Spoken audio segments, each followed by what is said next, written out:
I've come to learn that there's a huge difference between failing and failure. Failing is like stubbing your toe. It happens. It's a verb, it's just something you do. But failure is a noun. It's an identity. It's a place of where you stay. And I failed a lot along the way. But I was never a failure because I kept trying, I kept doing it, and I understood over time that my value wasn't representative of the things that worked or didn't work. It was so frustrating because I was chasing an idea of value, not understanding that I was value to begin with. A crumpled up $20 bill is still $20. It doesn't lose its value when it's beaten up. You have a right to what you're feeling, but just because you feel it doesn't mean it's real. I'm going to acknowledge that I don't like this, but I'm also going to acknowledge that I don't want to stay in this feeling, because if I already have to go through this diabetes, I already have to go through being different, I already have to go through feeling like a monster, I don't have to beat myself up in my own head. If you get a flat tire on the side of the road, you don't set your car on fire. You deal with the flat tire. But that's what I felt like I was doing, and a lot of people do. A lot of people set the car on fire. Instead of addressing the main issue, they build upon it and make it worse. How can I become more than what's happened to me?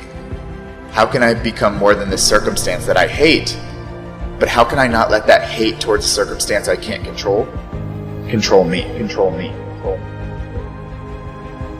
Sometimes we get addicted to this, like, making everything beautiful, making everything like amazing, and sometimes we have to be real. Some situations do suck, they do, and we have to allow them to suck and not invalidate the fact that it does suck. My job is to not let my mind take over, and that's when I win and when I lose and everything in between. You have a choice between what you think and what you do, and that choice is everything. Motivation comes after action. Okay, so stick with me. Motivation comes after action.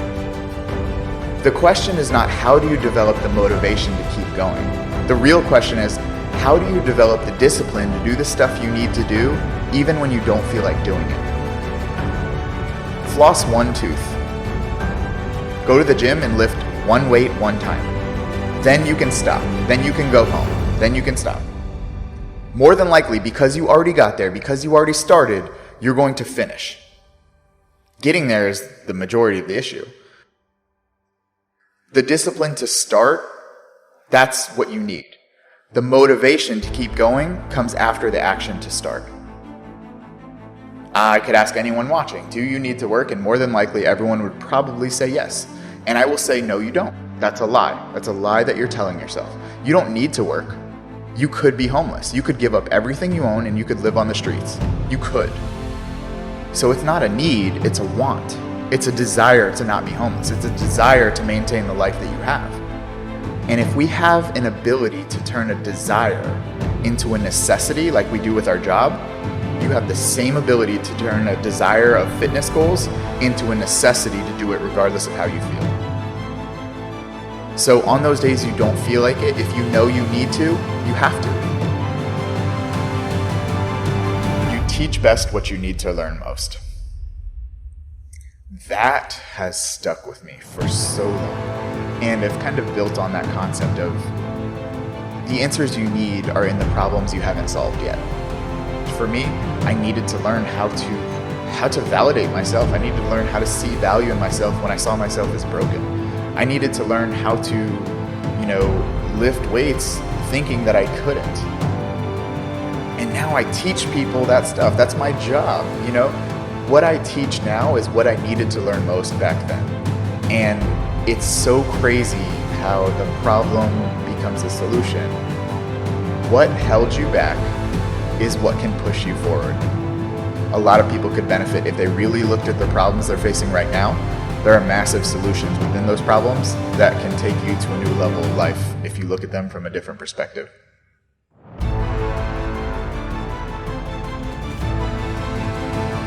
Focus on what you can control. That concept has reduced my stress, has reduced my anxiety, has reduced so much unnecessary worry in my life. You know, so many people be like, oh, Chris, it's easier said than done. Absolutely, that's true. But it's better done than said. If you focus on what you can control, you reduce the energy investment into things you can't. What if? What if I get fired? What happens if my partner leaves me? What happens if my business fails? What if? Okay. You can't control the what ifs. You can't control external circumstances. What I can control is my thoughts, my behaviors, my actions. I can create a plan. I can create an action set. I can do those things. That's what I can control. So when I stop focusing on living life in the back seat and take the driver's wheel of responsibility, and not just responsibility, but responsibility, the ability to respond to anything that happens to me, my life got a lot better. So now I choose to focus on what I can control, not what I can't. I've always wanted to gain the upper hand of situations, and it wasn't until I matured to understand that the only upper hand that matters is having the upper hand over yourself. And I was like, how do I gain the upper hand over myself? How do I gain the upper hand over a situation I have no control of? Well, you go back to that concept that I discussed, focusing on what you can control.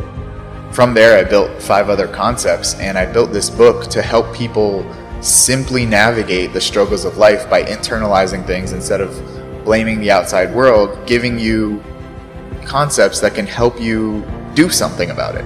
Focus on what you can control, that so you don't create cages around your lifestyle, and you learn how to navigate the true emotions and feelings so that you can have the upper hand always over a situation, even if it's unfavorable.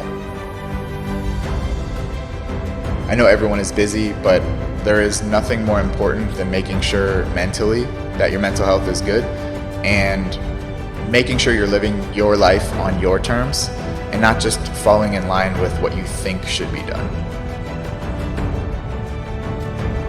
I can't really prove that you're supposed to be something, like you should be something, but I can say that with choice and effort, you can go really damn far.